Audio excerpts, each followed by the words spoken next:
Now, I'm back for my with my cup of tea. I'm back for my recap video of UFC 102. I kind of get the feeling from what I saw online and the run-up, in fact, that a lot of people were not very impressed with the card at 102. There was no championship for it, that is true. There was also not a lot of huge names. There were a lot of locals too. I think it was Oregon, which is where they, where the UFC were going for the first time. Had to say it was a mixed bag for the Oregon natives. Not all of them won at all. But I have to say also that it actually turned out to be an extremely good card.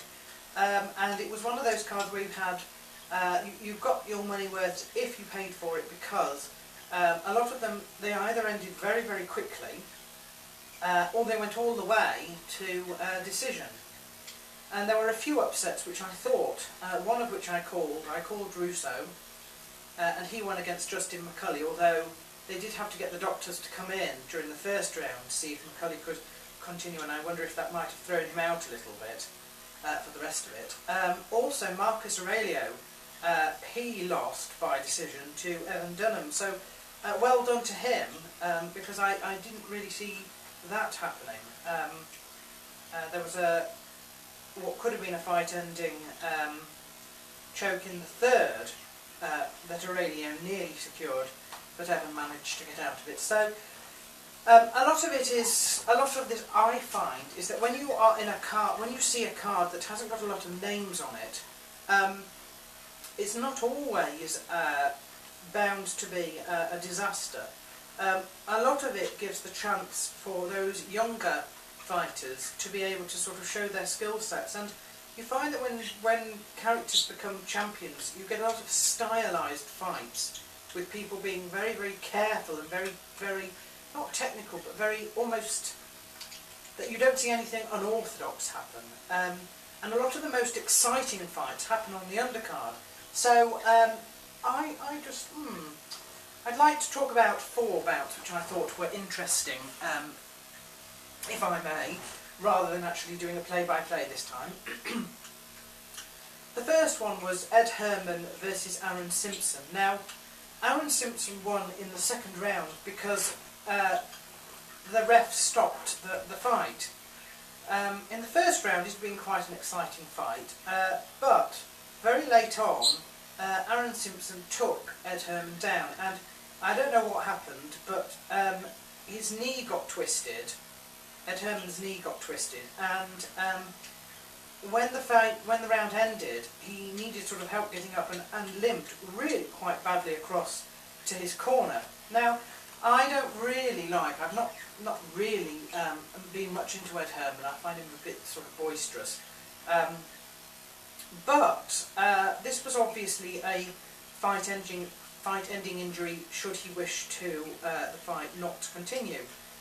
But I always feel that those that are stopped by cuts, or those where fighters withdraw between rounds for injury, really the fight doesn't ever actually end. If you go all the way to decision and you lose, or if you get finished, the fight is, it's finished one way or another. If you, pull out, then it's a bit like quitting, I feel, and it's a bit like, well, actually it doesn't really solve much at all. Having said that, I wouldn't blame somebody with an obvious injury for quitting. Ed Herman decided, against all the odds, that he would go out into the second round, and naturally he got finished. But there was a certain, I just feel there's a certain honour in almost allowing his opponent to finish him properly, rather than he withdrawing before that happens. There's just some sort of honour in it. I mean, in the end, he went for a kick very early in the second, and his knee just gave way again, and almost straight away the referee stopped the bout. I don't know, that has just said to me that speaks volumes about his heart, and I liked that show of honour, I think. So I thought I'd just mention that. The next one was Nathan Marquardt versus Damian Maia, which I picked as being fight of the night, and I think a rematch, it could be. the thing was that Damian Maia got stopped very early by a knockout in the first, and really that kind of was a disappointment. Not only because I wanted Maia to win, but more because I would have liked to see some sort of fight, do you know what I mean, rather than a quick knockout. Of course it's not Nathan Marquardt's fault at all, but I just felt that, you know, other than the possibility that they could cancel each other's skill set out, I thought it would be a good, long and quite interesting fight, so I was a little bit disappointed by that, but never mind. I think fight of the night, well, I think the stoppage of the night, the finish of the night, had to go to Rosholt versus Lieben. Lieben's another one that I'm not particularly interested in at all. But one thing I'll say about him is that he won't quit even when he's in some sort of submission. I do remember him, and I don't know if he was fighting McDonald or if he was fighting somebody, and they got him in a chokehold and he just refused to tap and eventually went to sleep. And basically that happened again last night against Rosholt. Completely out. I think he did actually go to tap in the end, but it was just too late. So he ended up fast asleep. Interesting.